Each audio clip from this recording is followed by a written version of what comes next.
രാമ കുട്ട എന്താണാവോ ഇതിന്റെ പേര്.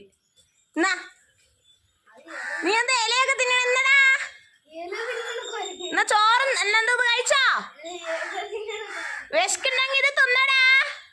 എന്നാ ഇത് തിന്നാ ബാ.